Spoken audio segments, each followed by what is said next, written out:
மாண்புமிகு பேரவைத் தலைவர்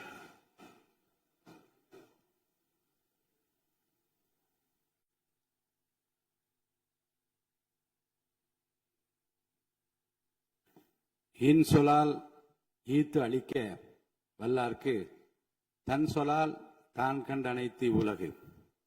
இனிய சொற்களுடன் தக்கவர்க்கு பொருளை உதவி காக்க வல்ல அரசருக்கு இவ்வுலகம் தன் புகழோடு தான் கருதியபடி அமைவதாகும்.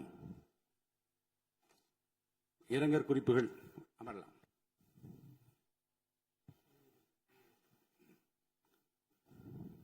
இரங்கற் குறிப்புகள். தமிழ்நாடு சட்டமன்ற பேரவை முன்னாள் உறுப்பினரான திரு ஆ. சின்னசாமி அவர்கள் 14/6/2026 அன்றும் திரு வி. எஸ். காளிமுத்து அவர்கள் 29/4/2026 அன்றும் மறைவுற்ற செய்தியினை இப்பேரவைக்கு வருத்தத்துடன் தெரிவித்துக் கொள்கிறேன். திரு ஆ. சின்னசாமி அவர்கள் 2006-2011 ஆண்டுகளில் பேரணாம்பட்டு தொகுதியிலிருந்து தமிழ்நாடு சட்டமன்ற பேரவைக்கு தேர்ந்தெடுக்கப்பட்டு பாராட்டத்தக்க வகையில் பணியாற்றினார்கள். திரு வி. எஸ். காளிமுத்து அவர்கள் 2016-2021 ஆண்டுகளில் தாராபுரம் தொகுதியிலிருந்து தமிழ்நாடு சட்டமன்ற பேரவைக்கு தேர்ந்தெடுக்கப்பட்டு சிறந்த முறையில் பணியாற்றினார்கள். இம்முன்னாள் உறுப்பினரது மறைவால் அவர்களை பிரிந்து வருந்தும் அவரது குடும்பத்தினருக்கு ஆழ்ந்த இரங்கலையும் அனுதாபத்தையும் இப்பேரவையின் சார்பிலும் என் சார்பிலும் தெரிவித்துக் கொள்கிறேன். மறைந்த இப்பெருந்தகைகளுக்கு மரியாதை செலுத்தும் வகையில் மாண்புமிகு உறுப்பினர் அனைவரும் எழுந்து நின்று 2 மணித்துளிகள் அமைதி காக்குமாறு கேட்டுக் கொள்கிறேன்.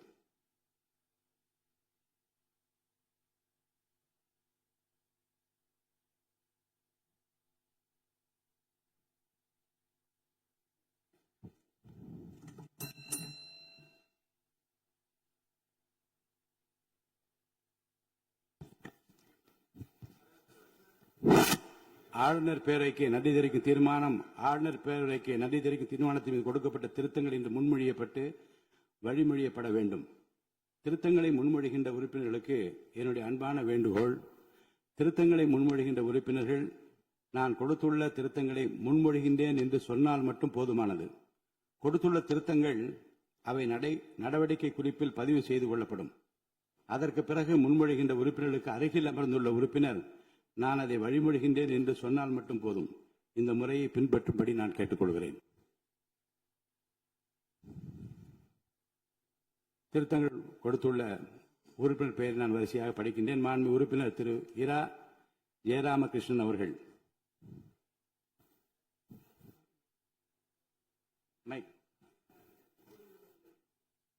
என்னால் கொடுக்கப்பட்ட திருத்தங்களை முன்மொழிகிறேன். மாண்பு உறுப்பினர் திரு எம். ராஜு அவர்கள். இல்லையா? கொடுக்கப்பட்ட திருத்தங்களை நான் முன்மொழிகிறேன். பக்கத்தில் யாரும் வழிமொழிங்க. மாண்பு உறுப்பினர் திரு மு. திராவிடமணி அவர்கள். நான் கொடுக்கப்பட்ட திருத்தங்களை முன்மொழிகின்றேன். பக்கத்தில் வழிமொழிங்க ஒருத்தர். மாண்பு உறுப்பினர் திரு ச. சிவகுமார் அவர்கள். மாண்புமிகு பேரவைத் தலைவர்களே, நான் கொடுத்த திருத்தங்களை முன்மொழிகிறேன். அதை நான் வழிமொழிகின்றேன். மாண்பு உறுப்பினர் முனைவர் கோவை செழியன் அவர்கள்.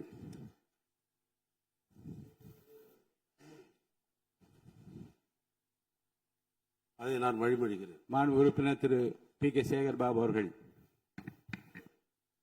தலைவர் அவர்களே, நான் கொடுத்த திருத்தங்களை முன்மொழிகிறேன்.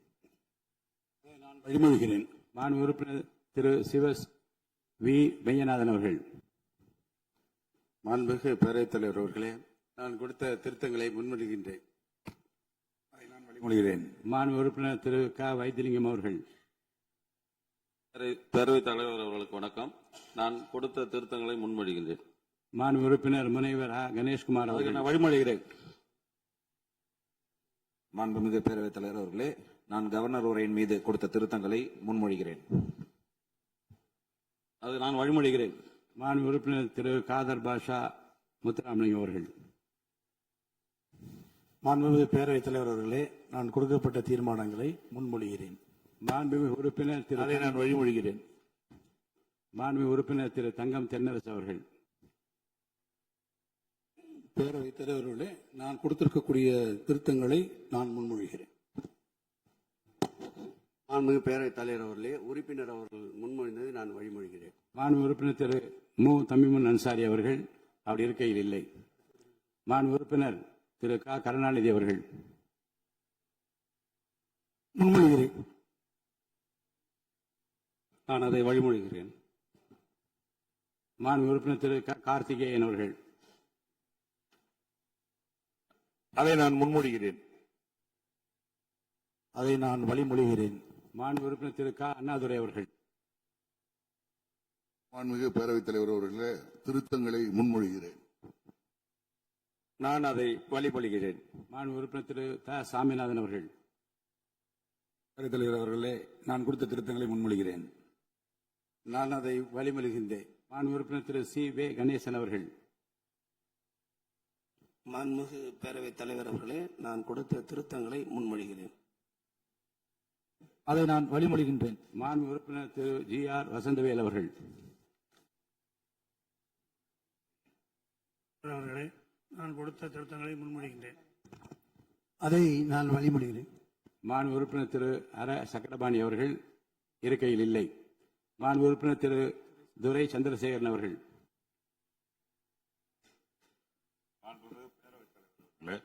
என்னால் கொடுக்கப்பட்ட திருத்தங்களை முன்மொழிகிறேன். அதை நான் வழிமொழிகிறேன். மாண்புமிகு உறுப்பினர் திரு என் அசோக்குமார் அவர்கள். நான் அதை முன்மொழிகிறேன். வழிமொழிகிறேன். மாண்புமிகு உறுப்பினர் டாக்டர் கலை கதிரவன் அவர்கள். மாண்புமிகு பேரவைத் தலைவர் அவர்களே, நான் கொடுக்கப்பட்ட திருத்தங்களை முன்மொழிகிறேன். அதை நான் வழிமொழிகிறேன். மாண்புமிகு உறுப்பினர் திரு ஐ பி செந்தில்குமார் அவர்கள். மாண்புமிகு பேரவைத் தலைவர் அவர்களே, என்னால் கொடுக்கப்பட்ட திருத்தங்களை நான் முன்மொழிகின்றேன். மாண்புமிகு பேரவைத் தலைவர்களே, வணக்கம். அதை நான் வழிமொழிகிறேன். மாண்புமிகு உறுப்பினர் திரு ஏவா வேலு அவர்கள். மாண்புமிகு பேரவைத் தலைவர் அவர்களே, என்னால் கொடுக்கப்பட்ட திருத்தத்தை நான் முன்மொழிகிறேன். பேரவைத் தலைவர்களே, அதை வழிமொழிகிறேன். மாண்புமிகு உறுப்பினர் திரு மு அப்துல் வஹாப் அவர்கள். மாண்புமிகு பேரவைத் தலைவர் அவர்களே, என்னால் கொடுக்கப்பட்ட தீர்மானங்களை முன்மொழிகின்றேன். அதை நான் வழிமொழிகிறேன். மாண்புமிகு உறுப்பினர் முனைவர் எம் எச் ஜவஹர்லா அவர்கள். மாண்புமிகு பேரவைத் தலைவர் அவர்களே, மேதகு ஆளுநரின் உரைக்கு நான் கொடுத்த 21 திருத்தங்களை முன்மொழிகிறேன். மாண்புமிகு பேரவைத் தலைவர் அவர்களே, மாண்புமிகு உறுப்பினர் முன்மொழிந்ததை நான் வழிமொழிகிறேன். மாண்புமிகு உறுப்பினர் திரு ஆ குட்டி என்கிற சுதாகர் அவர்கள். பேரவைத் தலைவர் அவர்களே, நான் கொடுத்த தீர்மானத்தை முன்மொழிகிறேன். அதை நான் வழிமொழிகிறேன். மாண்புமிகு உறுப்பினர் திரு அக்ரி எஸ் எஸ் கிருஷ்ணமூர்த்தி அவர்கள். மாண்புமிகு பேரவைத் தலைவர் அவர்களே, மேதகு ஆளுநர் உரையின் மீது நான் கொடுத்துள்ள திருத்தங்களை முன்மொழிகின்றேன். மாண்புமிகு பேரவைத் தலைவர் அவர்களே, அதை வழிமொழிகிறேன். ஆளுநர் பேருரைக்கு நன்றி தெரிவிக்கும் தீர்மானத்தின் மீதான விவாதத்திற்கு பதிலுரை மாண்புமிகு முதலமைச்சர் அவர்கள்.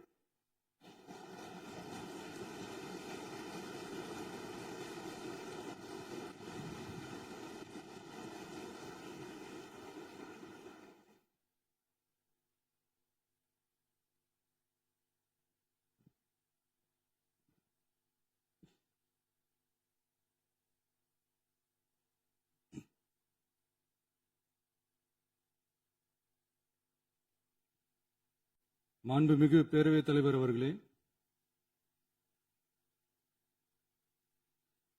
மாபெரும் தலைவர்கள் வழிநடத்திய மாண்பும் மாபெரும் வரலாற்று சிறப்பு கொண்ட இந்த சட்டமன்ற பேரவையின் 17வது சட்டமன்ற பேரவைக்கு நம்மையும் நம்ம தமிழக வெற்றி கழகத்தை சார்ந்த சட்டமன்ற உறுப்பினர்களையும் தேர்ந்தெடுத்து அனுப்பின நிரந்தரமாக என் நெஞ்சில் குடியிருக்கும் தாயன்புமிக்க தமிழக மக்கள் அனைவருக்கும்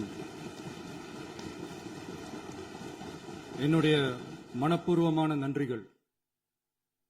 17வது சட்டமன்ற கூட்டத்தொடரின் முதல் ஆளுநர் உரையின் மீதான நன்றி தெரிவிக்கும் தீர்மானத்திற்கு பதிலுரை வழங்க வாய்ப்பளித்த மாண்புமிகு பேரவைத் தலைவருக்கு நம் வணக்கத்தை தெரிவித்துக் கொள்கிறோம்.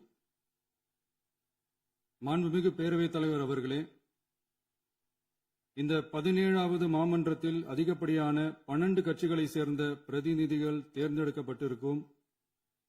நாம கொள்கை ரீதியாகவும் நிலைப்பாடு ரீதியாகவும் வேறுபட்டு இருந்தாலும் மக்கள் பணி செய்வதுதான் நம்ம எல்லாருக்கும் பிரைமரியா இருக்கிற ஒரே எய்ம். அந்த வகையில தான் நம்ம எல்லாருமே நம்ம மக்களால் அங்கீகரிக்கப்பட்டு சட்டமன்றத்திற்கு வந்திருக்கிறோம். அதனால நாம கருத்தால் வேறுபட்டாலும் மக்கள் சேவை என்ற நோக்கத்துல நம்ம மாநிலம் சார்ந்த விஷயங்கள்ல நாம எல்லாரும் ஒன்றிணைந்து பயணிச்சா நம்ம தமிழ்நாடு என்னைக்கும் எதிலையும் முதன்மை மாநிலமாக திகழும். ஆளுநர் உரைக்கு நன்றி தெரிவிக்கும் தீர்மானத்தில் பேசின மாண்புமிகு உறுப்பினர்களுக்கு நன்றி. எதிர்த்து பேசினாதான் எதிர்கட்சின்னு ப்ரூவ் பண்ண முடியும்னு நினைச்சுக்கிட்டு பேசின எதிர்கட்சியை சேர்ந்த எதிர்கட்சி தலைவர் உள்ளிட்ட மாண்புமிகு உறுப்பினர்களுக்கும் வணக்கமும் நன்றியும். பதிலுரை வழங்குற அதே நேரத்தில் நம்மளை சட்டமன்ற உறுப்பினராக தேர்ந்தெடுத்த பெரம்பூர் தொகுதி மக்களுக்கு நம்மளோட நெஞ்சார்ந்த நன்றிகள். அதே மாதிரி ராஜினாமா பண்ணிட்டாலும் நம்மளை தேர்ந்தெடுத்த திருச்சி கிழக்கு மக்களுக்கும் இந்த மன்றத்தில் நம்மளோட நன்றியை பதிவு செய்கிறோம். அப்புறம் நம்மளோட அரசியல் பயணத்தை பத்தியும் கொஞ்சம் பதிவு செய்ய விரும்புகிறோம். நாம ஏதோ ஷூட்டிங்ல இருந்து நேரா வந்து சிஎம் ஆன மாதிரியே சில பேர் ஒரு இமேஜ் கிரியேட் பண்றாங்க. அவங்களுக்கு அவங்க ஆசைப்படுற லாங்குவேஜ்லயே சொல்றோம், அது வெறும் ரீல் தான், ரியல் கிடையாது. ஒரு சாதாரண நடிகனாத்தான் நம்ம கெரியர் தொடங்குச்சு. அப்புறம் அப்படியே சின்சியரா உழைச்சு மேல வந்தோம். நம்ம கெரியர்ல நாம மேல வந்ததுக்கு இந்த விஜய் ஒருத்தன் மட்டுமே காரணம் இல்ல, அவனோட உழைப்பு மட்டுமே காரணம் இல்ல. இந்த விஜயோட உழைப்புக்கும் உயர்வுக்கும் பின்னாடி இருக்கிற ஒட்டுமொத்த தமிழ்நாட்டு மக்களோட அன்பும் அரவணைப்பும் தான் காரணம். ஒவ்வொரு வீட்டில் இருக்க ஒவ்வொருத்தரும் நம்மள அவங்க வீட்டில் ஒருத்தனா ஏத்துக்கிட்டது தான் நமக்கு கடவுளும் மக்களும் தந்த மிகப்பெரிய வரம். அதுக்காகவே கடவுளுக்கு சமமான நம்மளோட சொந்தங்களான தமிழக மக்கள் அனைவருக்கும் மீண்டும் மீண்டும் நன்றி. இப்படி நம்மள தாயன்போடு அள்ளி அரவணைச்ச தமிழ்நாட்டு மக்களுக்கு நாம எப்படியெல்லாம் துணையாக இருந்தோம், எப்படியெல்லாம் மக்களோட மக்களா இருந்தோம்னு சொல்றேன். 1990ஸ்லயே ரசிகர் மன்றமா இருந்தப்பவே மக்களுக்கு துணையா நிக்க ஆரம்பிச்சோம். அதுக்கப்புறம் நற்படி மன்றமாவும் அதுக்கப்புறம் விஜய் மக்கள் இயக்கமாவும் மாறி மக்களோட மக்களா நின்றுகிட்டு இருந்தோம். 2008 ஈழத் தமிழருக்கு ஆதரவா உண்ணாவிரதம் போராட்டம் செஞ்சோம். போர் முடிவுக்கு வரணும், நம்ம தொப்புள் கூடிய உறவுகளான ஈழத் தமிழர்களுக்கு பாதுகாப்பான நிம்மதியான ஒரு வாழ்வு கிடைக்கணும்னு அன்னைக்கே கோரிக்கை வச்சோம். 2009 ஆரம்பிச்ச விஜய் மக்கள் இயக்கம் வழியா நம்மளோட மக்கள் நல பணிகளை எக்ஸ்டெண்ட் அண்ட் எக்ஸ்பேண்ட் பண்ணிக்கிட்டே வந்தோம். கல்விக்கு துணையா இருந்தோம், சோசியல் சர்வீஸ் செஞ்சோம், வெள்ள நிவாரணத்துல துணையா இருந்தோம், கொரோனா காலத்துல மக்களுக்கு தோள் கொடுத்தோம். விலையில்லா விருந்தகம், குருதியகம், முட்டைப்பால் ரொட்டி திட்டம், விழியகம், பயிலகம், நூலகம், இப்படி பல வழியில மக்களுக்கு துணையா இருந்தோம். அப்புறம் நம்மளோட திரைப்படங்கள்ல நம்மளால முடிஞ்ச வரைக்கும் ஊழல் எதிர்ப்ப சொன்னோம், சமூக நீதியை சொன்னோம், கல்வியை பத்தி சொன்னோம், அரசியலை பத்தி சொன்னோம். அரசியலை பத்தி பேசுனதுனால நம்ம படங்கள் சந்திச்ச இதுவரைக்கும் சந்திக்கிற பிரச்சனையை பத்தி எல்லாருக்குமே தெரிஞ்சதுதான். இது மட்டும் இல்லாம 2011 நாகப்பட்டினத்துல மீனவர் பிரச்சனைகளுக்கு ஆதரவா ஒரு பெரிய பொதுக்கூட்டம் நடத்தினோம். மீனவர்கள் மீதான தாக்குதலை கண்டிச்சு பேசி அதுல நம்மளோட எதிர்ப்பை பதிவு செஞ்சோம். 2017 ஜல்லிக்கட்டு போராட்டத்தில் தமிழர் பண்பாட்டு உரிமைக்கான நம்மளோட ஆதரவை தெரிவிச்சோம். 2018 ஸ்டெர்லைட் போராட்டம், துப்பாக்கி சூட்ல பாதிக்கப்பட்ட நம்ம சொந்தங்களை நேர்ல சந்திச்சு ஆறுதல் சொன்னோம். 2021 உள்ளாட்சி தேர்தலில் விஜய் மக்கள் இயக்க வேட்பாளர்கள் போட்டியிட்டு ஜெயிச்சாங்க. கல்வி விருது விழா நடத்தி சிறந்த மதிப்பெண் பெற்ற மாணவ மாணவிகளுக்கு ஊக்கத்தொகையும் பரிசும் கொடுத்தோம். 2024 தமிழக வெற்றி கழகத்தை ஆரம்பிச்ச உடனேயே CAA-வை எதிர்த்து அறிக்கை விட்டோம். அரசியல் கட்சி ஆரம்பிச்சு விழுப்புரம் மாவட்டத்தில் விக்கிரவாண்டியில நம்மளோட முதல் மாநில மாநாட்டிய வெற்றி கொள்கை திருவிழாவை நடத்தினோம். தந்தை பெரியார், பெருந்தலைவர் காமராஜர், அண்ணல் அம்பேத்கர், வீரமங்கை வேலுநாச்சியார், மக்கள் சேவகர் அஞ்சலை அம்மாள்னு நம்மளோட 5 கொள்கை தலைவர்களை அறிவிச்சோம். இந்தியாவிலே 2 பெண் ஆளுமைகளை கொள்கை தலைவர்கள் அறிவிச்ச ஒரே கட்சி நம்ம டிவிக்கு மட்டும்தான் என்ற பெருமையோடு அறிவிச்சோம். பெரியார் சொன்ன மாதிரியே அவர் சொன்னதுல நமக்கு ஏற்புடையதை மட்டும் எடுத்துக்கிட்டோம். அவரோட கடவுள் மறுப்பு கொள்கையில நமக்கு உடன்பாடு இல்லைன்னு ஓப்பனா அறிவிச்சோம். நமக்கு கடவுள் நம்பிக்கை உண்டுன்னு அறிவிச்சோம். யாரோட நம்பிக்கைக்கும் நாம் எதிரானவங்க இல்லைன்னு தெளிவா அறிவிச்சோம். பெண் கல்வி, பெண்கள் முன்னேற்றம், சமூக சீர்திருத்தம், சமூக நீதி, இப்படி பெரியாரோட கருத்துக்களை நிறையவே ஏத்துக்கிட்டோம்னு அறிவிச்சோம். அண்ணல் அம்பேத்கரோட சம வாய்ப்பு, சம நீதி, சமத்துவத்தை ஃபாலோ பண்ணுவோம்னு அறிவிச்சோம். பெருந்தலைவர் காமராஜரோட மதச்சார்பின்மையை ஏத்துக்கிட்டதோட அவரோட நேர்மையான நிர்வாகத்தையே ஒரு கொள்கையா ஏத்துக்கிட்டோம்னு அறிவிச்சோம். வீரமங்கை வேலு நாச்சியாரோட மண் மீட்பையும் சமூக நல்லிணக்கத்தையும் பின்பற்றுவோம்னு அறிவிச்சோம். மக்கள் சேவகர் அஞ்சலை அம்மாளோட விடுதலை வேட்கையையும் மக்களோட வாழ்வாதாரத்துக்காக உறுதியாக நிற்கிறதையும் பின்பற்றுவோம்னு சொன்னோம். எல்லாருக்கும் எல்லாமும் கிடைக்கணும், எம் மதமும் நம் மதம்னு சொல்லி மதச்சார்பற்ற சமூக நீதி தான் நம்ம கொள்கைன்னு அறிவிச்சோம். நம்ம கொள்கை எதிரி யாரு, அரசியல் எதிரி யாருன்னு ஓப்பனா அறிவிச்சோம். எல்லாத்துக்கும் மேல பிறப்புக்கும் எல்லா உயிருக்கும்ன்றத நம்மளோட அடிப்படை அரசியல் கோட்பாட்டா அறிவிச்சுட்டு தான் அரசியலுக்கே வந்தோம். நம்ம மதுரை மாநாட்டில் நம்மளோட தேர்தல் அரசியல் மற்றும் ஆட்சி அதிகார அரசியல் வழிகாட்டியா அறிஞர் அண்ணாவையும் புரட்சித் தலைவர் எம்ஜிஆரையும் ஏத்துக்கிட்டதா அறிவிச்சோம். அப்புறம் இன்னனையும் நாம இங்க பதிவு செஞ்சே ஆகணும். எல்லாரும் கட்சி ஆரம்பிச்சுட்டு தான் ஒவ்வொரு வீட்டுக்குள்ளேயும் போவாங்க. ஆனா நாம ஒவ்வொரு வீட்டுக்குள்ளேயும் போனதுக்கு அப்புறம் தான் கட்சியவே ஆரம்பிச்சிருக்கிறோம். ஒவ்வொரு வீட்டுல ஒவ்வொருத்தரும் நம்மள அவங்க பிள்ளையா, மகனா, அண்ணனா, தம்பியா ஏத்துக்கிட்டதும் இயல்பா நடந்துச்சு. தமிழ்நாட்டு மக்களோட மனசுக்குள்ள போறதுக்கு நாம பட்ட பாடு நமக்கு மட்டும்தான் தெரியும். இதெல்லாம் புரிஞ்சாலும் புரியாத மாதிரி இருக்கிறவங்க தான் நம்மள நடிகன் என்று சொல்லியும் நம்ம கட்சிய நடிகன் கட்சின்னு சொல்லியும் சில நக்கல், நையாண்டி இதெல்லாம் பேசுவாங்க. அதை பத்தி நமக்கு கவலை இல்லைன்னு.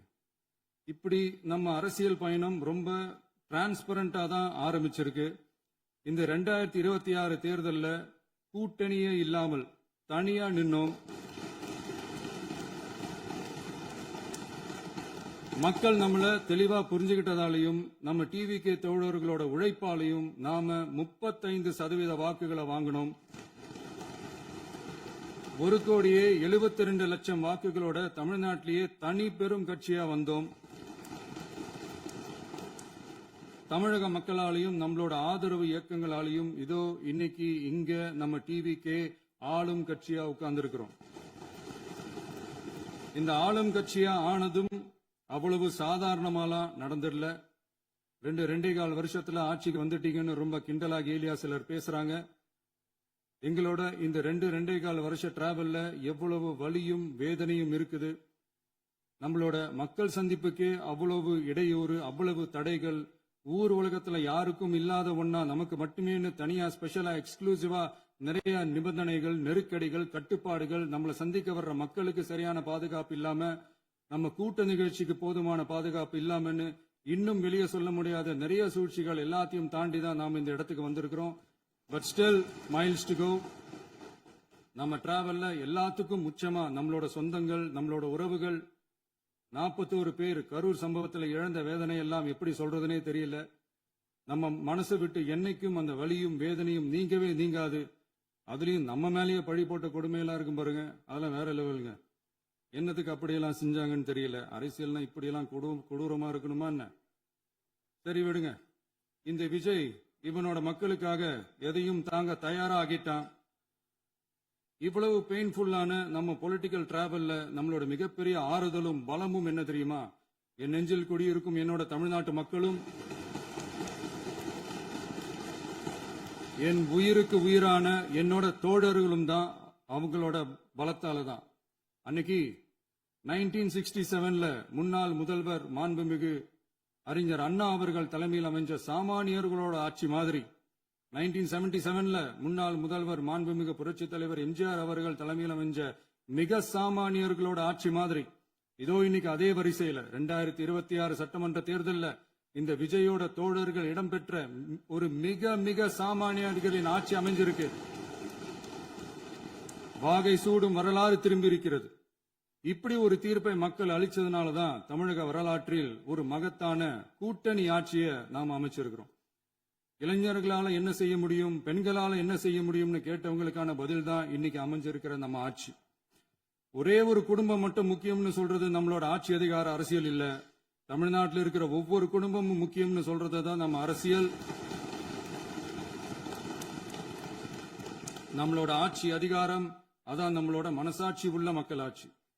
இந்த 2026 தேர்தலில் யாராலும் உடைக்கவே முடியாதுன்னு சொன்ன மதத்தை உடைச்சோம், சாதியை உடைச்சோம், முக்கியமா காசு கொடுத்து ஓட்டு வாங்குற ஒரு நச்சு கலாச்சாரத்தையே சுக்கு நூறா தூள் தூளா உடைச்சிருந்தோம். நாம கிளீன் கவர்னன்ஸ் அண்ட் குட் கவர்னன்ஸ்ல உறுதியா இருக்கிறோம். இப்ப மட்டும் இல்ல, எப்பவுமே இப்படிதான் இருப்போம்.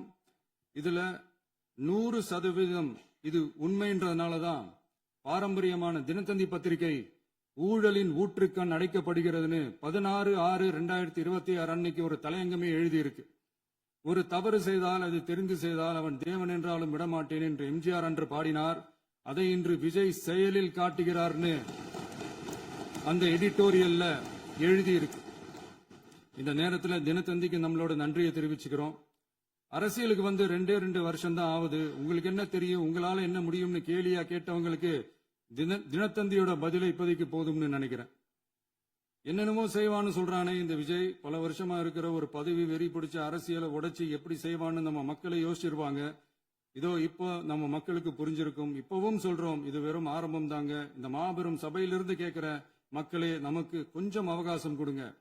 இதுக்கு முன்னாடி, அதாவது 2017 கடைசியில இருந்து 2026 ஏப்ரல் வரைக்கும் இருந்த புண்ணியவான்கள் ஆட்சியில ஒவ்வொரு டிபார்ட்மெண்ட்லயும் போட்ட ஏராளமான ஓட்டைகளை அடைச்சிக்கிட்டே படிப்படியா மக்களுக்கு நல்லதையும் செஞ்சுக்கிட்டே வருவோம்.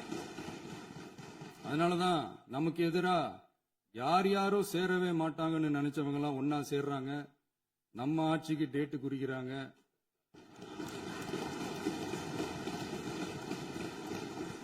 சரி, அவங்கள நம்ம மக்களே பார்த்துப்பாங்க, அது விடுங்க. நாம ஆட்சிக்கு வந்து சரியா 40 நாள் ஆகுது. அதுக்குள்ள என்ன செஞ்சீங்கன்னு கேக்குறாங்க. ஒரு லிஸ்ட் ஒன்னு சொல்றேன் கேளுங்க.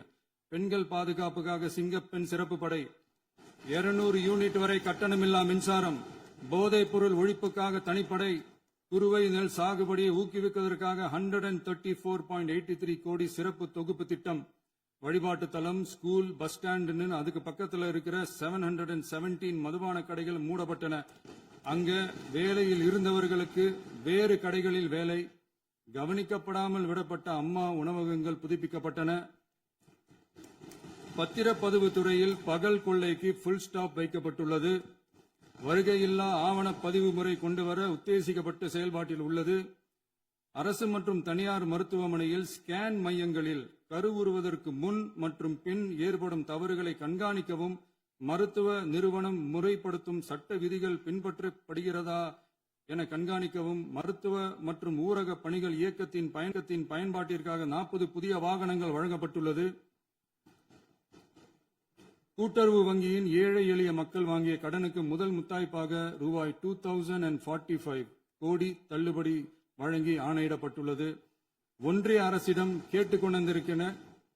கேட்டுக்கொண்டதற்கிணங்க கடந்த 2 வருடமாக நிறுத்தி வைக்கப்பட்ட இருந்த ஜல் ஜீவன் மிஷன் திட்டம் புதுப்பிக்கப்பட்டு ஜல் ஜீவன் மிஷன் திட்டம் 2.0 நடைமுறைக்கு கொண்டு வரப்பட்டுள்ளது.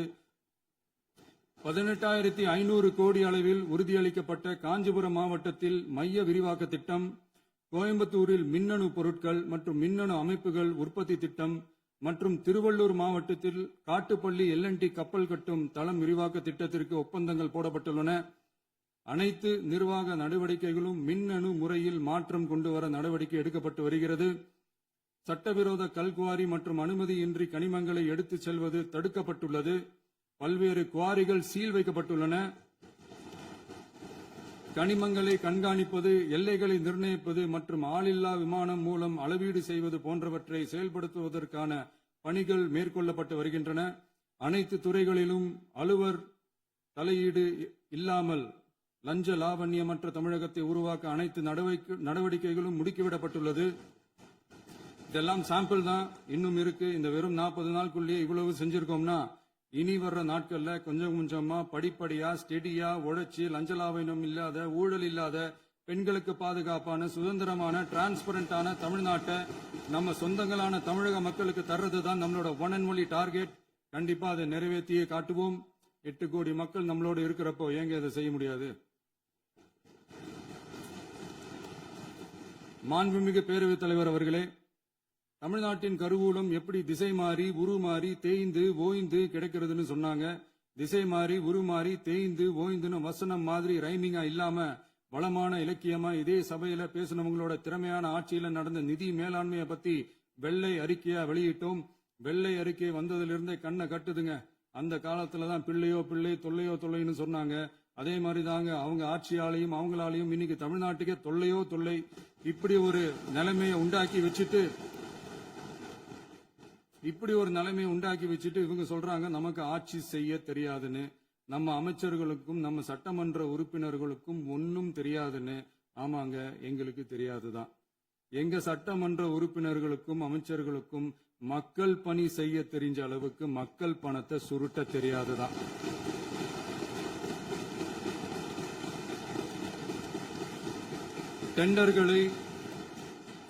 டெண்டர்களை முறைப்படுத்த தெரிஞ்ச அளவுக்கு அதோட ரேட்டை உயர்த்தி ஊழல் செய்ய தெரியாதுதான்.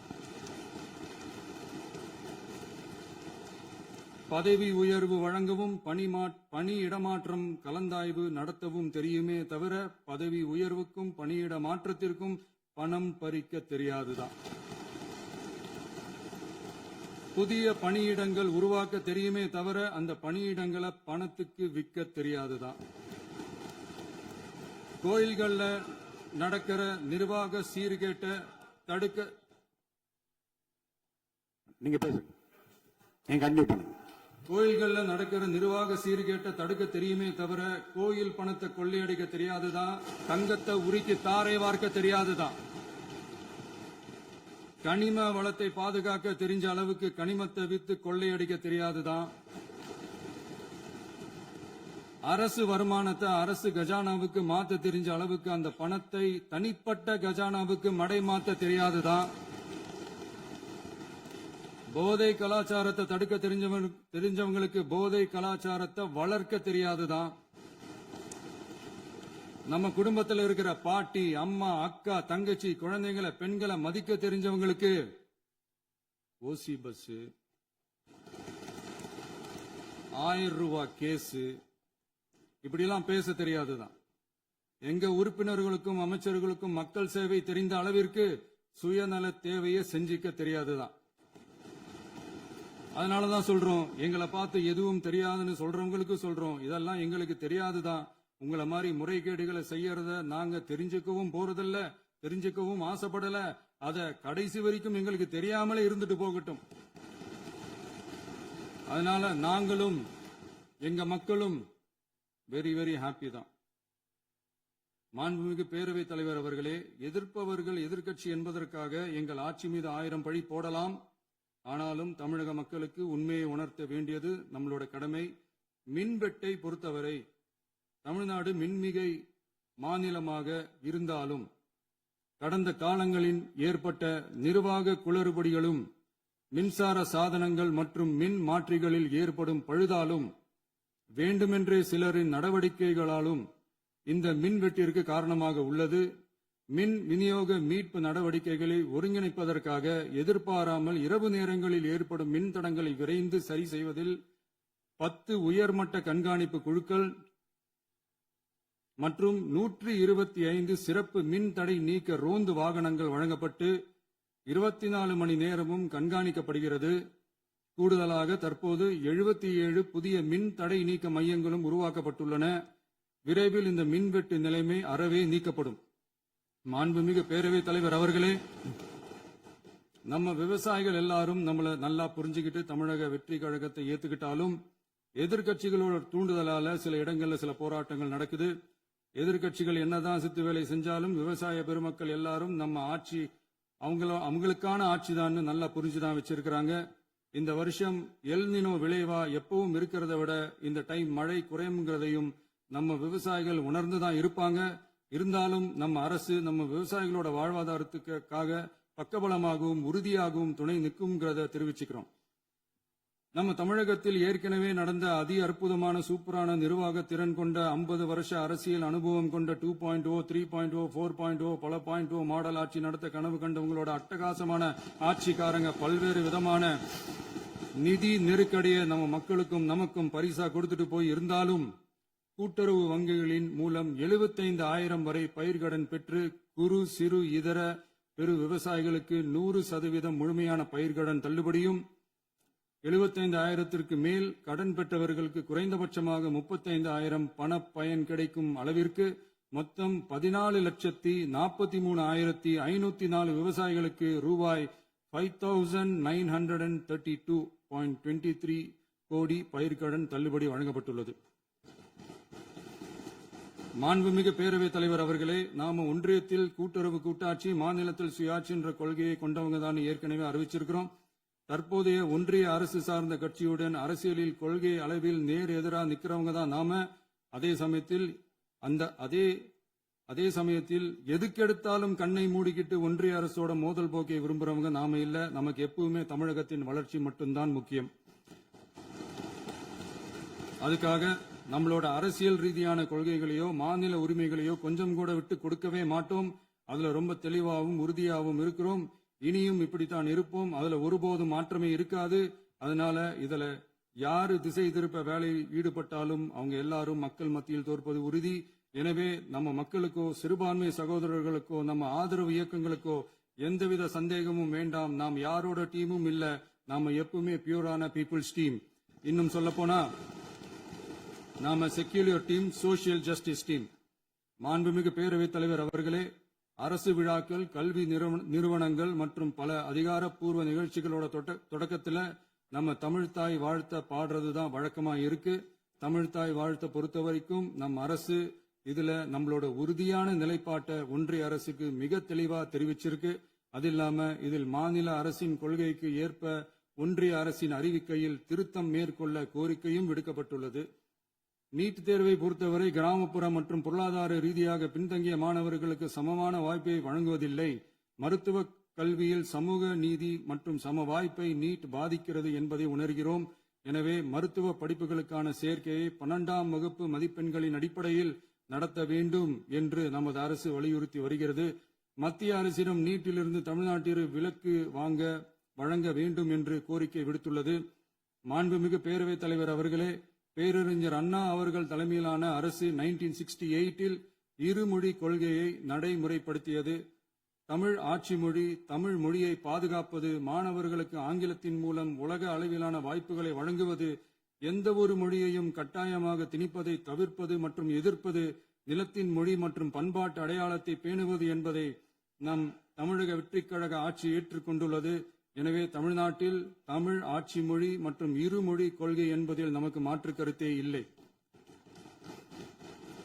மாண்புமிகு பேரவைத் தலைவர் அவர்களே, கடந்த 11/6/2026 அன்று நடந்த நிதி ஆயோக் கூட்டத்தில் தமிழ்நாடு அரசின் சார்பாக கலந்து கொண்டு வறுமையற்ற தமிழ்நாடு இயக்கம் உருவாக்க தேவையான நிதியையும், தமிழ்நாட்டுக்கு 2 எய்ம்ஸ் மருத்துவமனைகளை தருமாறும், மருத்துவம் மற்றும் பல் மருத்துவ படிப்பிற்கு 12ஆம் வகுப்பு மதிப்பெண் அடிப்படையில் இடங்களை நிரப்புதல் குறித்தும், செயற்கை நுண்ணறிவு தொடக்க நிறுவன வளர்ப்பு மையங்கள் தமிழ்நாட்டில் அமைக்கவும், இளைஞர் திறன் மற்றும் வேலைவாய்ப்பு இயக்கம் செயல்படுத்த வேண்டியும், பெண்கள் தலைமையிலான வளர்ச்சி குறித்தும், மீனவ சமுதாயங்களின் வாழ்வாதாரம் மற்றும் மீன்பிடி படகுகள் மற்றும் மீனவர்களை விடுவித்தல் குறித்து நிரந்தர நடவடிக்கை எடுக்க வேண்டியும், காலநிலை தாங்கும் தன்மை பெருந்திட்டம் 2045 கீழ் விண்வெளி உற்பத்தி மையத்தை தேசிய விண்வெளி உற்பத்தி மையமாக அறிவிக்க கோரியும், தமிழ்நாட்டில் சாலை போக்குவரத்து, நெடுஞ்சாலை மற்றும் ரயில்வே அமைச்சகத்தின் மேம்பாட்டு குறித்தும், அனைத்து கிராமங்களையும் டிஜிட்டல் இணைப்பு வசதி ஏற்படுத்துதல் குறித்தும், கூட்டு குடிநீர் திட்டம் தொடரவும்,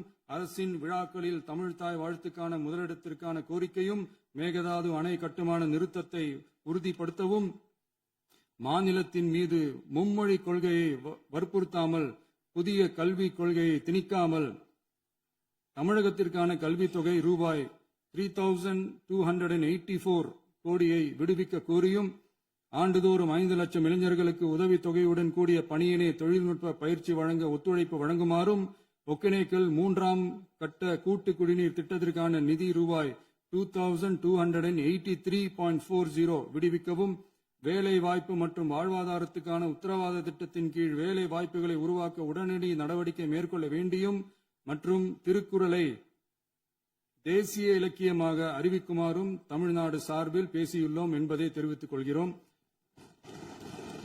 மாண்புமிகு பேரவைத் தலைவர் அவர்களே, அண்டை மாநிலங்களுடனான நட்புறவு ஒரு மாநிலத்தின் வளர்ச்சிக்கும் நாட்டின் ஒற்றுமைக்கும் மிகவும் அவசியமானது. தமிழ்நாடு தனது அண்டை மாநிலங்களுடன் நதி நீர் பங்கீடு, பொருளாதாரம், கல்வி, கலாச்சாரம் மற்றும் போக்குவரத்து துறைகளில் நல்லுறவை பேணி வருகிறது. பரஸ்பர மரியாதை, ஒத்துழைப்பு மற்றும் கூட்டாட்சி தத்துவத்தின் அடிப்படையில் அண்டை மாநிலங்களுடனான நட்புறவை வலுப்படுத்தவும் நமது ஆட்சியில் காக்கப்படுகிறது. மாண்புமிகு பேரவைத் தலைவர் அவர்களே, சட்டம் ஒழுங்கை பத்தி பேச்சு வந்தது. சட்டம் ஒழுங்கு சரியா இருக்கணும் அப்படின்றதுல எங்களுக்கு மாற்று கருத்தே கிடையாது. கண்டிப்பா லா அண்ட் ஆர்டர் கரெக்டா இருக்கணும், கரெக்டா இருக்கும், இருக்க வைப்போம். அதே மாதிரி பெண்கள் பாதிக்கப்படுறதையும் இங்க யாராலையும் சகிச்சுக்கவே முடியாது. அதுக்கான கடுமையான நடவடிக்கைகள் நம்ம அரசு எடுத்துக்கிட்டு இருக்கிறோம். இந்த சிங்கப்பெண் சிறப்பு அதிரடிப்படை கூட அதுக்கான ஒரு ஃபர்ஸ்ட் ஸ்டெப் தான். அதே மாதிரி இந்த போதைப் பொருள் நடமாட்டம் அதை கண்ட்ரோல் பண்றதுக்கும் நம்ம அரசு கடுமையான நடவடிக்கைகள் எடுத்துக்கிட்டு இருக்கிறோம். அதையும் கண்டினியூ பண்ணி எடுப்போம். மாண்புமிகு பேரவைத் தலைவர் அவர்களே, இப்ப நான் சொன்ன இந்த பிரச்சனைகள்லாம் 2026 போன மாசம் மே மாசம் 10ஆம் தேதி புதுசா வந்துடல. இதெல்லாம் பல வருஷமா இருக்கிற பிரச்சனைகள் தான், பல வருஷமா கண்டுக்காம விட்ட பிரச்சனைகள் தான். இன்னைக்கு எதிர்கட்சிக்காரங்க அதை பத்தி கேட்கும் போது எனக்கு அது அக்கறையா தெரியல, அவதூறு அரசியலா தான் தெரியுது, பழி போட்ட அரசியலா தான் தெரியுது. இப்படி அவதூறு பழி போடுறவங்களை பார்த்து ஒண்ணு தான் கேட்கணும்னு தோணுது. கடந்த 9-10 மாசமா நம்ம ஸ்டேட்ல சட்டம் ஒழுங்கு டிஜிபியே இல்ல. சட்டம் ஒழுங்கு டிஜிபியை போடுங்கன்னு சொல்லி எல்லாம் ஓஞ்சி போயிட்டோம். போன ஆட்சியில நடந்ததுக்கெல்லாம் இப்பதான் விடையே கண்டுபிடிக்கிறோம் நம்ம ஆட்சியில்.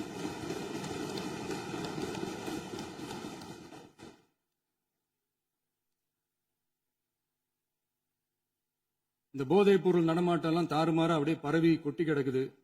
இதெல்லாம் இனிஷியல் ஸ்டேஜ்லயே யார் கண்ட்ரோல் பண்ணிருக்கணும்? போலீஸ் டிபார்ட்மெண்ட் அப்ப யார் கையில இருந்தது? இத்தனை கேள்வி நம்மளை பார்த்து கேட்கறாங்களே, ஒரே ஒரு கேள்விதான் நான் கேட்கணும்னு தோணுது. போலீஸ் டிபார்ட்மெண்ட்டை கையில வச்சுக்கிட்டு பிகினிங்லயே இனிஷியல் ஸ்டேஜ்லயே இந்த போதைப் பொருள் நடமாட்டத்தை ஏன் கண்ட்ரோல் பண்ணல?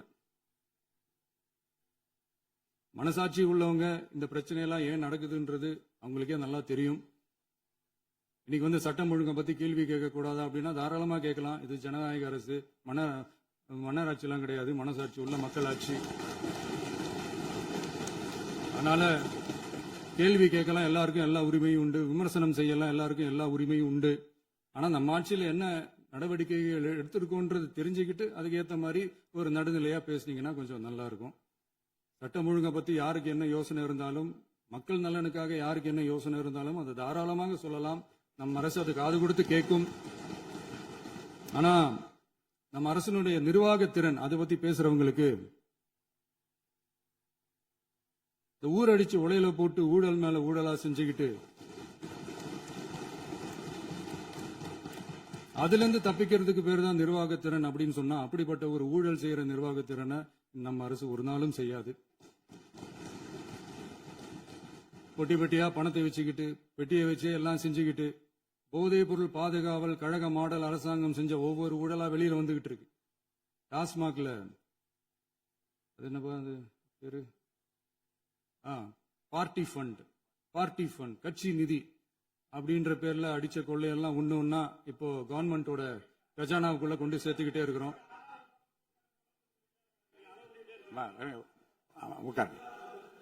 மாண்புமிகு முதல்வர்கள் பதிலுரைக்கு பிறகு நேரம் தரேன். அப்ப அவங்க பேசட்டும். அவங்கள பேச அனுமதி. உட்காருங்க.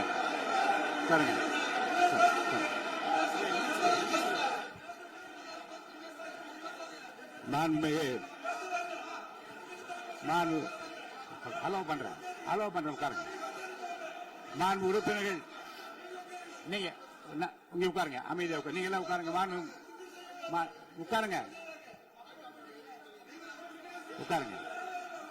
மாண்புமிகு நீங்க எல்லாரும் உட்காருங்க. அமைதியா உட்காருங்க. இருங்க உட்காருங்க. அப்புறம் நீங்க என்ன உட்காருங்க. நான் கொடுங்க உட்காருங்க. நான் பாயிண்ட் ஆஃப் வர கொடுங்க. நான் கொடுக்குறேன். உட்காருங்க உட்காருங்க உட்காருங்க உட்காருங்க உட்காருங்க உட்காருங்க உட்காருங்க உட்காருங்க உட்காருங்க உட்காருங்க உட்காருங்க.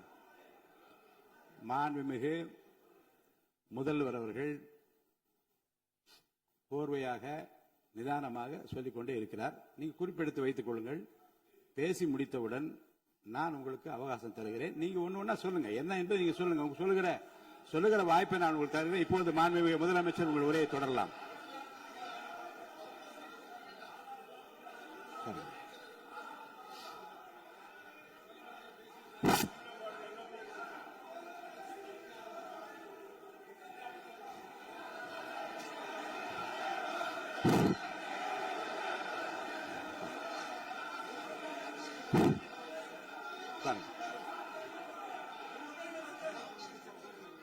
நான் எழுந்த பிறகு உட்கார்றதுதான் முறை. உட்காருங்க எல்லாரும் உட்காருங்க. தேசிய உட்கார். நான் அலோவ் பண்றேன். உட்காருங்க. அமைதியா உட்காருங்க. நான் அலோவ் பண்றேன். அமைதியா உட்காருங்க. உட்காருங்க. அங்க இருந்து குரல் கொடுக்காதீங்க. உட்காருங்க.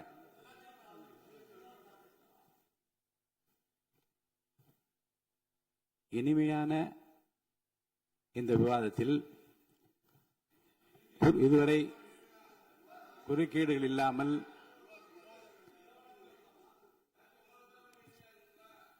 கொஞ்சம் அமைதியா இருங்க. மாண்புமிகு முதல்வர்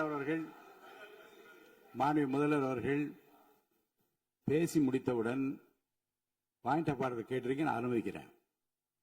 எதிர்க்கட்சி தலைவருக்கு மட்டும் நான் அனுமதி தருகிறேன். அவர் எழுந்து பேசலாம். முதலமைச்சர் நீங்க கண்டினியூ பண்ணி முடிக்கலாம். நீ எல்லாரும் எழுந்துச்சீங்கன்னா சரி வராது. உட்காருங்க. நான் சொல்லியிருக்கேன். உட்காருங்க உட்காருங்க உட்காருங்க.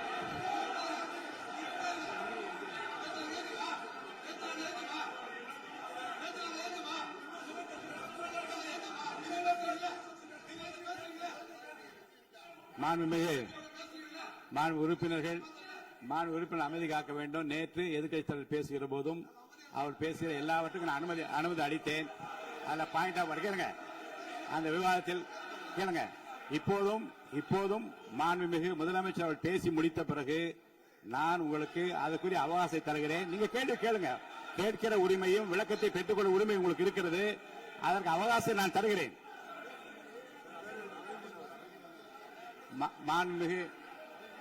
மாண்புமிகு உறுப்பினர் அமருங்க. நான் என் தீர்ப்பை சொல்லுகிறேன். மாண்புமிகு முதலமைச்சர் அவர்கள் பேசி முடித்தவுடன் எதிர்க்கட்சி தலைவருக்கு அந்த வாய்ப்பை நான் தருகிறேன். நிச்சயமா அந்த கேள்வி கேட்கலாம். உட்காருங்க எல்லாரும். பேரவை முன்னவர் பேசுங்க. மாண்பு பேரவைத் தலைவர் அவர்களே, இன்று இவர்கள் முயற்சி செய்வது அவர் ஆளுங்கட்சியாக இருக்கின்ற போது இருங்க, நான் சொல்லிடுறேன் பிளீஸ். ஒரே நிமிஷம் நான் சொல்லிடுறேன் பிளீஸ். ஆளும் கட்சியாக இருக்கின்ற போது நீங்கள் சொன்ன ஒரே வார்த்தை, நாங்கள் பேசி முடித்ததற்கு பிறகு குறிப்பிடுத்துவிட்டு நீங்கள் எந்த கேள்வி வேண்டுமானாலும் கேட்கலாம் என்று ஒரு முறையை நீங்கள் பின்பற்றினீர்கள். அதே முறையை இப்போது பின்பற்ற வேண்டும் என்று கேட்டுக்கொள்கிறேன். பள்ளிக்கல்வித்துறை அமைச்சர்.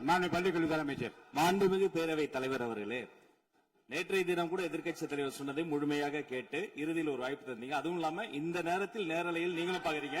அங்கிருந்து உரிமையில் விழித்து இந்த பக்கம் இருக்கிற உறுப்பினர்களை பார்த்து அப்படின்னு உரிமையில் விழிப்பதை உங்கள் மூலமாக கண்டிக்கிறேன்.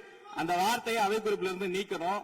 கண்ணியம் காத்து முதல்வர் முழுமையாக பேசுவதை காத்து கண்ணியம் காத்து இந்த சபைக்கு ஒரு மரபு இருக்கிறது. அதை மூத்த உறுப்பினர்கள் பின்பற்றபடி உங்கள் மூலமாக கேட்டுக்கொள்கிறேன். மாண்புமிகு முதலமைச்சர் அவர்கள் உரையை தொடரலாம். நான் தரேன்.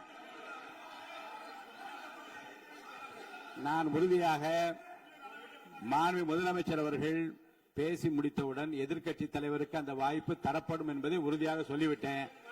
இடையிலே குறுக்கீடு செய்யாமல் அந்த பேச்சு முழுமையாக பேசி முடிக்க நீங்கள் அனுமதி வழங்க வேண்டும் என்று கேட்டுக்கொள்கிறேன். அமைதியா உட்காருங்க. அவங்க பேசி முடிக்கட்டும். நீங்க கேளுங்க. நான் என்ன சொல்றேன், கேட்கிற உரிமையும் விளக்கத்தை கேட்டு பெற உரிமை உங்களுக்கு இருக்கிறது. ஆனா இடையிலே குறுக்கீடு செய்யாமல் அதை முடிக்கும்படி நான் கேட்டுக்கொள்கிறேன். மாண்புமிகு முதலமைச்சர் அவர்கள் தொடர்ந்து நீங்க பேசலாம்.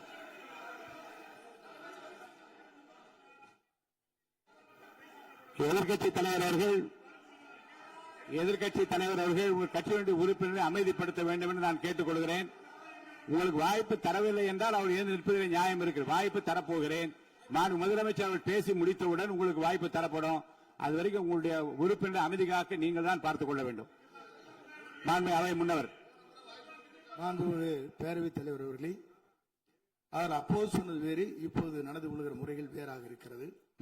அன்றைக்கு அவர் சொல்லுகிற போது அமைச்சர் அத்தனை பேரும் பேசி முடித்ததற்கு பிறகு உங்களுடைய கருத்துக்கள் ஏதாவது தெரிவிக்கலாம்.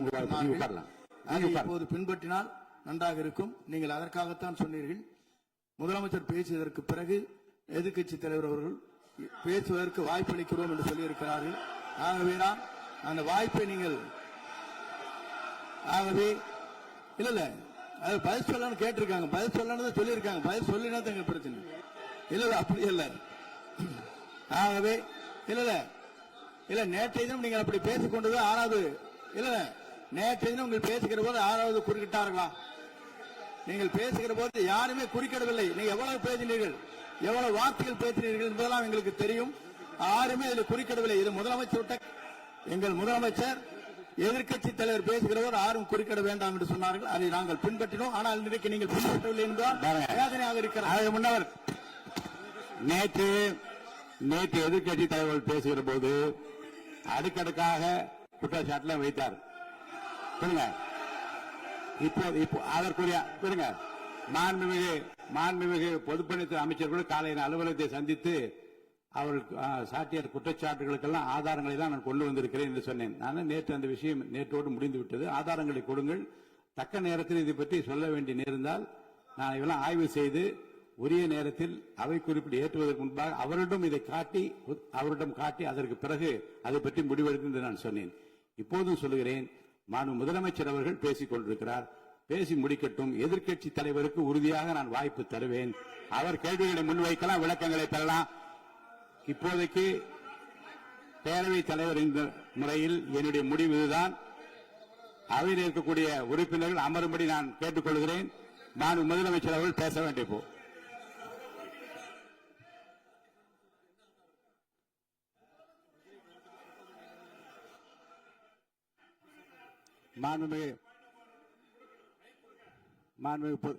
இருங்க. அதை முன்னவர் பேரவைத் தலைவர் அவர்களே, நேற்றைய தினம் நீங்கள் முழுமையாக பேசினீர்கள். உங்கள் பேச்சுக்கள் எப்படி இருந்தது என்பதும் நாடறியும். இருந்தாலும் கூட நாங்கள் அமைதியாக இருந்தோம். இல்ல நீங்க இருங்க. ஒவ்வொரு வார்த்தைக்கு இருங்க. நீங்க மின்வெட்டையில நீங்க சொன்னீங்க. உங்களுடைய முன்னாள் அமைச்சர் ஆற்காடு வீராசாமி இருக்கிற போது மின்வெட்டால் தான் நாங்கள் ஆட்சியே மாறியது என்றெல்லாம் சொன்ன கதையெல்லாம் இருக்கு. அதெல்லாம் சொன்னோம். நாங்களே அமைதியா இருந்தோம். அதுக்கு அங்கே தயவு செய்து எதிர்க்கட்சி தலைவருக்கு வாய்ப்பளிக்கிறார்கள். அந்த வாய்ப்பை நீங்கள் அவர் முதலமைச்சர் பேசுவதற்கு பிறகு பேசினால் அழகாக இருக்கும். அதை பள்ளி கல்வித்துறை அமைச்சர். மாண்புமிகு பேரவைத் தலைவர் அவர்களே, அவர் ஒரே ஒரு வார்த்தையை தான் சொன்னார். பார்ட்டி ஃபண்ட் என்ற வார்த்தை கேட்டு எதிர்க்கட்சி நண்பர்கள் கோபப்படுகிறார்கள். ஆனால் அதன் மீது உங்களுக்கு பாயிண்ட் ஆஃப் ஆர்டர் தருவதாகவும் நீங்கள் சட்டப்பேரவைத் தலைவர் சொல்கிறீர்கள். நேற்றைய தினம் இதே போல வெற்றி தலைவர் அவர்களினுடைய வழிகாட்டில் வளர்ந்த நாங்கள் சகிப்புத்தன்மையோடு அவர்கள் பல வார்த்தைகள் சொன்னார்கள். புதிதாக சோஃபா மாடல் என்றார்கள், குதிரை பேரம் என்றார்கள், எத்தனையோ வார்த்தைகள் சொன்ன போது சகிப்புத்தன்மையோடு அதை கேட்டு பொறுமையாக இருந்தோம். இவர்கள் குதிரை பேரம் எல்லாம் அவைக்குள் நீக்கப்பட்டு விட்டது. சரி, சோஃபா மாடல் என்று சொன்னார்கள். ஆதாரம் கேட்டு இப்படி எழுந்து நாங்கள் கொந்தளிக்காமல் ஒரு சட்டமன்றத்தில் ஒரு உறுப்பினர் எப்படி நடந்து கொள்ள வேண்டும் என்பதற்கு எடுத்துக்காட்டாக தமிழக வெற்றி கழகத்தின் உறுப்பினர்கள் நடந்து கொண்டார்கள். இப்போது மதிப்பிற்குரிய எதிர்க்கட்சி தலைவர் அவர்களே, உங்களூடாக நான் கேட்பது என்னவென்றால், அவர்களினுடைய கட்சி உறுப்பினர்களை அவர் அமைதிப்படுத்தி முதல்வர் அவர்கள் உரையை முழுமையாக கேட்டு சகிப்புத்தன்மைக்கு சட்டமன்றத்தில் இந்த பக்கம் மட்டுமல்ல அந்த பக்கமும் எடுத்துக்காட்டாக இருப்பதற்கு அவர் வழிவகை செய்ய வேண்டும் என்று உங்கள் மூலமாக கேட்டுக்கொள்கிறேன். பொதுப்பணித்துறை அமைச்சர்.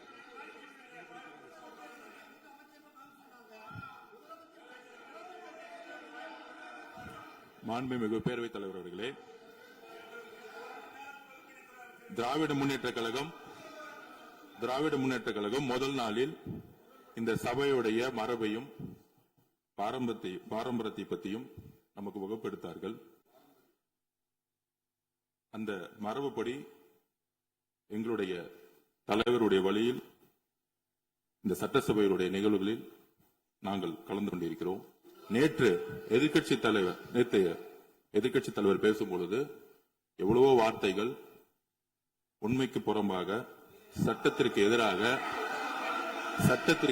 ஒரே நிமிஷம் பேசுகிறேன். சட்டத்திற்காக பேசும்பொழுது நாங்கள் அமைதியாக இருந்தோம். ஒரு 2-3 முறை தான் அவரு பேசும்போது மினிஸ்டர்கள் நின்னாங்க. ஆனா இன்னைக்கு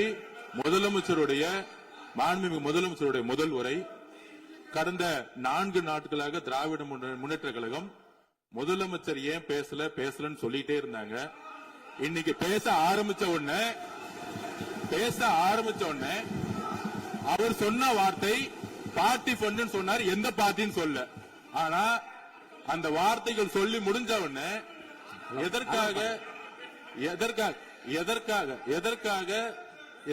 முதலமைச்சருடைய பேச்ச இவங்க குறுக்கிறாங்கன்னு தெரியல.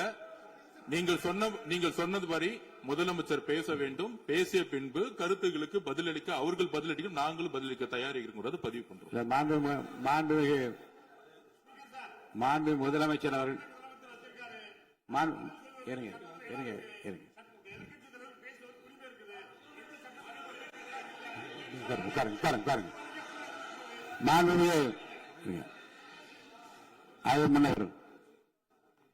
மரபு இருக்கிறது, எப்போது வேணும் பாயிண்ட் ஆஃப் ஆர்டர் இருக்கலாம். இருந்தாலும் கூட நீங்க அந்த மரபை நீங்க கடைபிடித்தீங்களா உங்க ஆட்சியில? நீங்க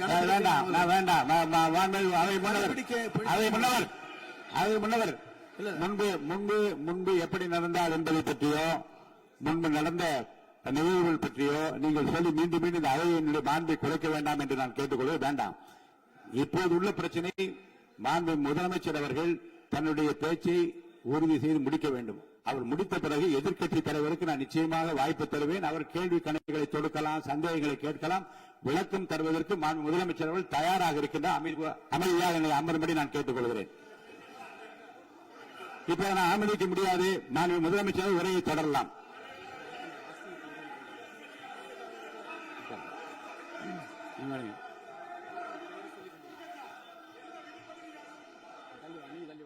மாண்புமிகு உறுப்பினர் ஆஸ்தின் உங்க இடத்துல போய் உட்காருங்க. மாண்புமிகு உறுப்பினர் ஆஸ்தின், நீங்க ஒரு மூத்த உறுப்பினர், சபை விதிகளை நன்கு தெரிந்த ஒரு உறுப்பினர், நீங்க போய் இடத்துல உட்காருங்க. முதல்ல மாண்புமிகு முதலமைச்சர் அவர்கள் உரையை தொடரலாம். இப்போது எந்த விதமான பாயிண்ட் ஆஃப் ஆர்டர்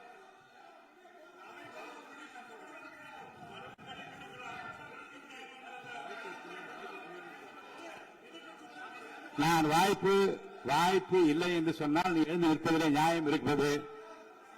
உட்காருங்க. வாய்ப்பு உறுதியாக எதிர்க்கட்சி தலைவருக்கு பாயிண்ட் ஆஃப் ஆர்டர் மட்டுமல்ல, உட்கார்ந்து அவர் பேசிய பேச்சுக்களை என்னென்ன இருங்க என்ன உங்களுக்கு சந்தேகம் இருக்கிறதோ, வினாக்கள் இருக்கிறதோ அதை நீங்க கேட்கலாம். அவர் பதில் சொல்வதற்கு தயாராக இருக்கிறார். பேசி முடிக்கின்ற வரை அமைதி காக்கும்படி உங்களை நான் கேட்டுக்கொள்கிறேன். மாண்புமிகு எதிர்க்கட்சி தலைவர் முழு ஒத்துழைப்பை நீங்கள் தர வேண்டும் என்று நான் எதிர்பார்க்கிறேன்.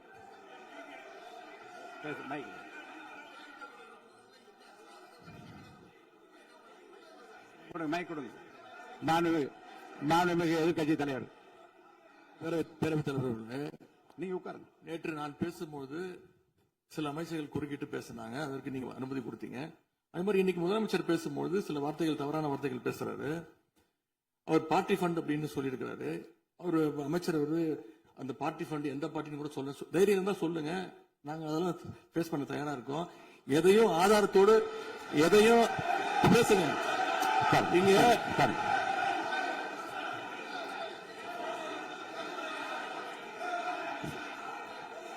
அது மாதிரி பேரவைத் தலைவர் அவர்களே, நேற்று நான் பேசி முடிஞ்சோடனே நீங்க அவை முடிஞ்சிருச்சுன்னு சொல்லிட்டீங்க. நாங்கெல்லாம் வீட்டுக்கு போயிட்டோம். வீட்டுக்கு போய் டிவி போட்டு பார்த்தா அங்க இன்னொரு அமைச்சர் இன்னும் பதில் சொல்லிட்டே இருந்திருக்கிறாரு. அதற்கெல்லாம் நாங்க இப்ப என்ன பதில் இது, என்ன மரபு இது? நீங்க இப்ப பேசிக்கிட்டே இருப்பீங்களா? நாங்க பாத்துக்கிட்டே இருக்கணுமா? அதே மாதிரி இன்னைக்கு முதலமைச்சர் அவர்கள் பேசும்போது நாங்களும் அமைதியா கேட்டுட்டு தான் இருந்தோம். ஆனா சில கருத்துக்கள் அவர் பேசும்போது அதை நாங்க அனுமதிக்க முடியாது. ஆதாரத்தோடு ஏதாவது பேசணும்னா, குற்றச்சாட்டுகள் சொல்லும் போது ஆதாரத்தோடு சொன்னீங்கன்னா அதை நாங்க வந்து ப்ரூவ் பண்றதுக்கு தயாராக இருக்கோம். மாண்புமிகு உறுப்பினர் அவர்கள் இருங்க. நேற்று மாண்புமிகு எதிர்க்கட்சித் தலைவர்கள் பேசியதும் மாண்புமிகு பொதுப்பணித் தலைவர்கள் பேசியதும் ஆதாரம் இல்லாமல் பேசக்கூடாது என்று நான் சொன்னேன். ஆய்வு செய்து நீக்கப்பட வேண்டியது நீக்கும் என்று சொன்னேன். இப்போது மாண்புமிகு முதல்வர் அவர்கள் பேசி முடிக்கட்டும். நீங்கள் கூறிய கருத்துப்படி அதில் ஆதாரங்கள் இல்லாத குறிப்பாக இருந்தால் அதை நீக்குவதற்குரிய உரிமை எனக்கு இருக்கிறது. ஆய்வு செய்து நான் நடவடிக்கை எடுப்பேன். இப்போது மாண்புமிகு முதலமைச்சர் அவர்கள் பேசலாம். இந்த டாஸ்மாக் மாதிரியே பல டிபார்ட்மெண்ட்லயும் மறுபடியும் சொல்றேன், கட்சி நிதின்ற பேர்ல அடிச்ச கொள்ளைய ஒண்ணு ஒண்ணா கவர்மெண்டோட கஜானாக்குள்ளேயே கொண்டு சேர்த்துக்கிட்டே இருக்கிறாங்க. இப்பவும் சொல்றேன், மக்கள் பணத்துல இருந்து ஒரு பைசா கூட தொடமாட்டோம், தொடவும் விடமாட்டோம், தொட்டா விடமாட்டோம். இதுக்கு முன்னாடி தொட்டவங்களையும் விடமாட்டோம்.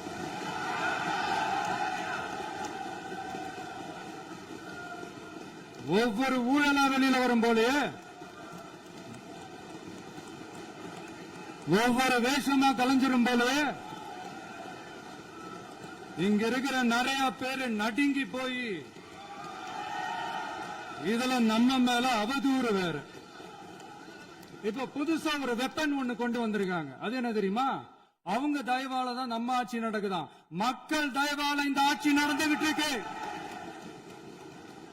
மனசாட்சி உள்ள சக்திகளோட ஆதரவால இந்த ஆட்சி நடந்துகிட்டு இருக்கு. நாங்க தான் அனுப்பி வச்சோம் அப்படின்றாங்களே. அனுப்பி வச்சவங்களுக்கு மினிஸ்ட்ரியில இடம் கொடுத்தா ஏன் கதறீங்க? ஏன் இவ்வளவு கோவம்? ஏன் இவ்வளவு கதறல்ஸ்? இதுல இன்னொரு முக்கியமான விஷயம், மார்க்சிஸ்ட் கம்யூனிஸ்ட் கட்சி நமக்கு ஆதரவு கொடுத்தது சுயேட்சையா எடுத்த முடிவுன்னு சொல்றாங்க. அதே மாதிரி இந்திய கம்யூனிஸ்ட் கட்சி நமக்கு ஆதரவு கொடுத்தது சுயேட்சையா எடுத்த முடிவுன்னு சொல்றாங்க. இதுல எங்க இருந்து நாங்க தான் அனுப்பி வச்சோம்னா புரியலையே. மக்களுக்கு நல்லா புரியும். எல்லாத்தையும் தெளிவா பார்த்துக்கிட்டு இருக்கிறாங்க.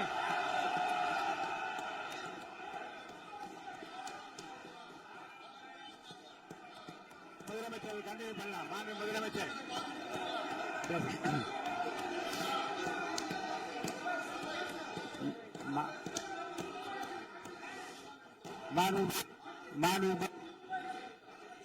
முதலமைச்சர் கண்டினியூ பண்ணலாம். நீ கண்டினியூ பண்ணலாம்.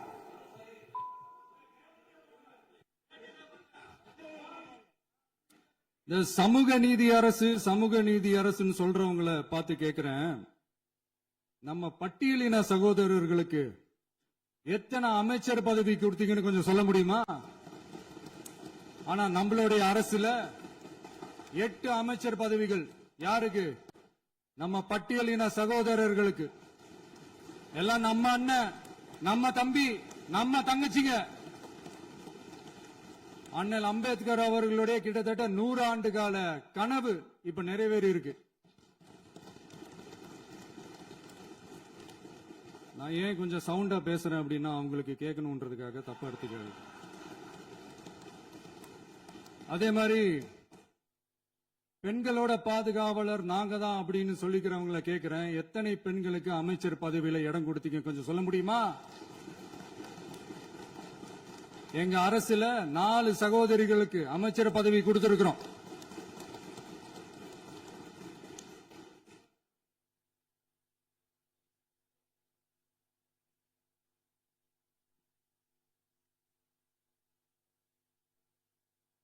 அதனால மக்களால் நிராகரிக்கப்பட்டு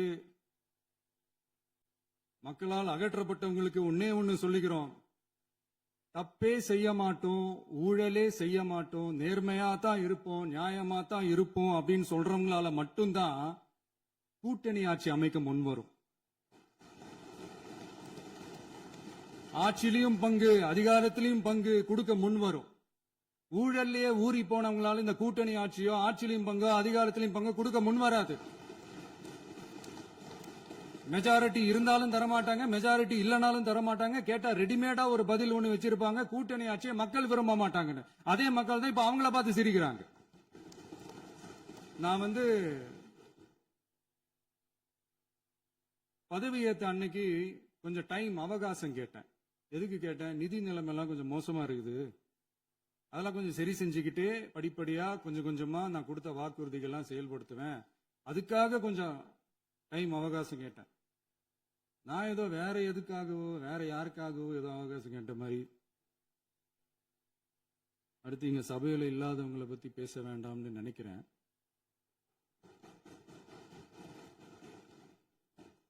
இங்க நம்மளை பத்தி அவதூறு பரப்புறதோட மட்டும் இல்லாம இப்ப நம்ம மக்கள் மேலேயும் அவதூறு பரப்ப ஆரம்பிச்சிட்டாங்க. மக்கள் நமக்கு ஓட்டு போட்டது தப்பான், குடும்பம் குடும்பமா நமக்கு ஆதரிச்சது தப்பான். இது இப்ப இல்ல, நான் சொல்றது எம்ஜிஆர் அவர்கள் காலத்திலிருந்தே. அப்பவே அவர் ஜெயிச்சப்போ அதே மக்களை தப்பு தப்பா பேசுறது. மக்கள் என்ன பண்ணிட்டாங்க, எம்ஜிஆர் என்ன பண்ணிட்டாரு, எம்ஜிஆர் என்ன இது பண்ணிட்டாரு. 50 வருஷமா ஒரே டெக்னிக்கா.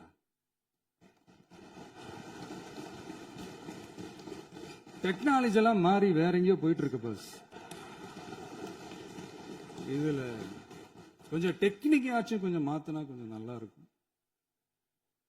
அதனால மக்களுக்கு யூஸ்ஃபுல்லா இருக்கிற மாதிரி இந்த ஆக்கப்பூர்வமான கருத்துக்களோ ஆக்கப்பூர்வமான யோசனைகளோ இருந்தா சொல்லுங்க, அதை நாங்க டெஃபரெண்டா எடுத்துக்கிறோம். ஆனா அதை விட்டுட்டு இந்த நக்கலு நையாண்டி சம்பந்தம் இல்லாத பேச்சு இதெல்லாம் பேசிட்டு அப்புறம் முதல்வர் பதில் சொல்லல, முதல்வருக்கு பதில் சொல்ல தெரியல அப்படின்னா அப்புறம் என்ன சோஃபா மாடல் ஆட்சியா? அது என்னன்னு புரியறதுக்கு எனக்கு ரொம்ப நாள் ஆச்சு. இந்த சோஃபா செட்டு, டேபிள் சேரு, டீபாய், பர்னிச்சர் பிசினஸ் எல்லாம் வேற எங்க வெளியில போய் பண்ண சொல்லுங்க. அப்படி அந்த பிசினஸ் தான் பண்ணணும்னா நிறைய பிசினஸ் பண்ற மாதிரி வெளியில போய் பண்ண சொல்லுங்க, இங்க சட்டசபைக்குள்ள வேணாம். அதனால ஆக்கப்பூர்வமான கருத்துக்கள் இருந்தா சொல்லுங்க, டெஃபினட்டா அது சரியா இருந்தா நாங்க ஏத்துக்கிறோம். எனக்கு ஒரு குட்டி கதை ஒண்ணு ஞாபகம் வருது, சொல்லாமா? ஒரு ஊர்ல ஒரு பெரியவர் வெயில் ரொம்ப ஜாஸ்தியா இருக்குன்னு சொல்லிட்டு கண்ணுக்கு மேல கை வச்சுக்கிட்டு இப்படி சுத்தி முத்தி தேடிக்கிட்டு இருந்தாராம். அப்ப கூட இருந்த ஒரு சின்ன பையன் என்ன தேடுறீங்க அப்படின்னு கேட்டானா. அதுக்கு அந்த பெரியவர் சொன்னாரா, அது ஒண்ணு இல்ல தம்பி, உங்க அப்பா இங்கதான் இருப்பாருன்னு சொன்னாங்க, அதான் தேடிக்கிட்டு இருக்கேன். எங்க உங்க அப்பாவையா காணோம்?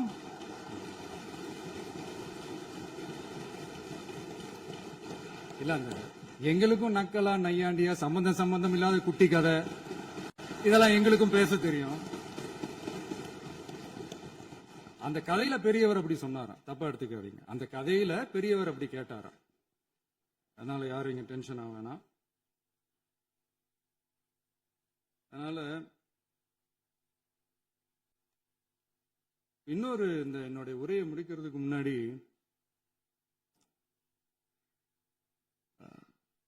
போயிட்டாங்க, பேசலாமா? நிறைய உங்க கருத்துக்களை நீங்க முழுமையாக மன நிறைவோடு பேசலாம். டிவியில பார்க்கலாம். சரி, அதான் 5 நிமிஷம் பேசுனதுக்கே கொளத்தூர் இந்த ஆட்டம் ஆயிடுச்சு.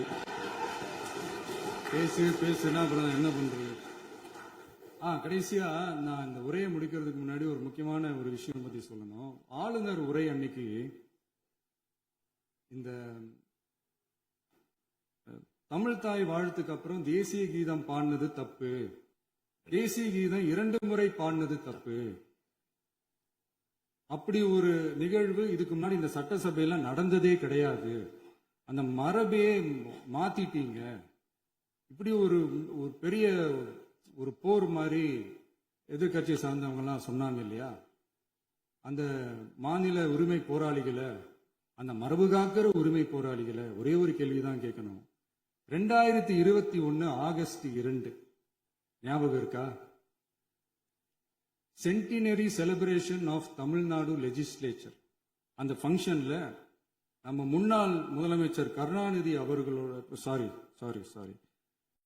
கலைஞர் அவர்களுடைய கலைஞர் அவர்களுடைய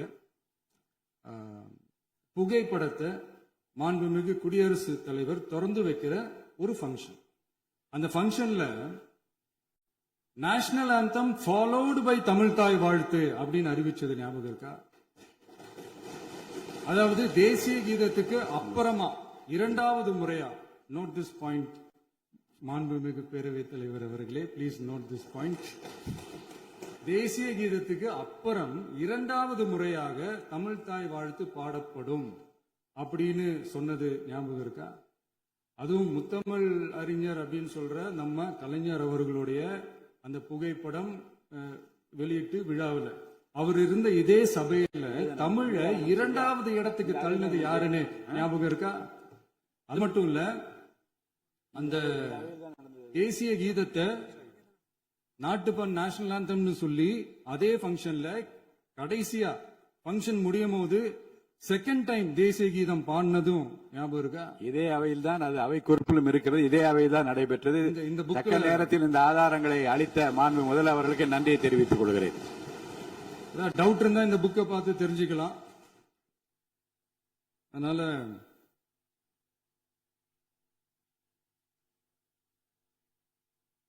இதெல்லாம் கேட்டா என்ன சொல்லுவாங்கன்னா, அது ஜனாதிபதி கலந்துகிட்ட பங்கன், அதெல்லாம் அப்படிதான், அதெல்லாம் கண்டுக்க கூடாது அப்படின்னு சொல்லுவாங்க. இதே மாதிரிதான் பேசுறது ஒண்ணு, செய்யறது ஒண்ணு, செய்யறது ஒண்ணு, பேசுறது ஒண்ணு. இதெல்லாம் மக்கள் பார்த்துக்கிட்டு இருக்காங்க. எலெக்ஷனுக்கு முன்னாடி தான் அப்படி செஞ்சுக்கிட்டு இருந்தாங்க. இப்போ எலெக்ஷனுக்கு அப்புறம் அதே தான் செய்யறாங்க. இந்த விஜயையும் சாமானியர்களின் உண்மையான சமூக நீதி அரசையும் அவமானப்படுத்துறதுக்கு தான் அவங்களோட அந்த பொலிட்டிக்கல் சீனியாரிட்டி அது பயன்படுத்துது போல. சரி, செய்யட்டும் செய்யட்டும், நல்லா செய்யட்டும். இப்போ ஆனாலும் நம்மளுடைய மாநில உரிமை, மொழி உரிமை, உத்தமபுத்திரர் போல வேஷம் போடுற எதிர்கட்சிக்கு ஒன்றை மட்டும் ஆணித்தரமாக சொல்றோம். உங்களை மாதிரி தமிழ்னு சொல்லிக்கிட்டு, மொழி, பண்பாடு, கலாச்சாரம்னு சொல்லிக்கிட்டு ரெட்டை வேஷம் போடுறவங்க நாங்க கிடையாது. உலகெங்கும் வாழும் என் தமிழ் சொந்தங்களுக்கு நம்முடைய உத்தரவாதம் தமிழ் தான் எங்க உயிர் நாடி அப்படின்றத மறக்க மாட்டோம். இப்பவும் சொல்றோம், மாநில உரிமையில எப்பவும் உறுதியா இருப்போம். அதே சமயத்துல அரசியல் வேற, ஒன்றிய மாநில அரசுகளுக்கு இடையே இருக்கிற நிர்வாக அணுகுமுறை வேற. இதுல நாங்க ரொம்ப தெளிவா இருக்கிறோம். அதனால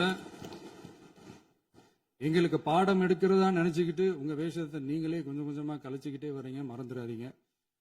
அப்புறம் நேத்து எதிர்கட்சி தலைவர், மாண்புமிகு எதிர்கட்சி தலைவர் பேசும்போது நிறைய பேசினாங்க. அதுல ஒண்ணு மட்டும் அரசு சொல்றதா நினைச்சுக்கிட்டு நம்மளை இன்டைரக்டா ஈவில் அப்படின்ற அந்த வார்த்தையை யூஸ் பண்ணாங்க. எனக்கு ஒன்னே ஒண்ணுதான் சொல்லணும்னு தோணுது. ஈவில்ஸ்னு டெவில்ஸ் பேசக்கூடாது.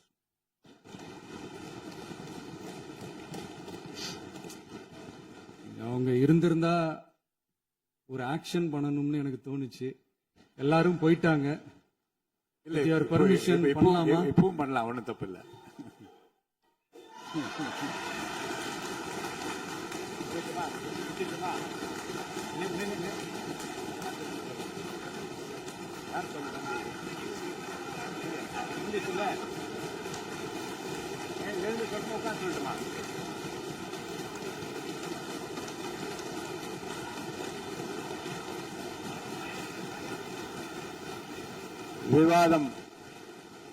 விவாதம் முடிவுற்றது.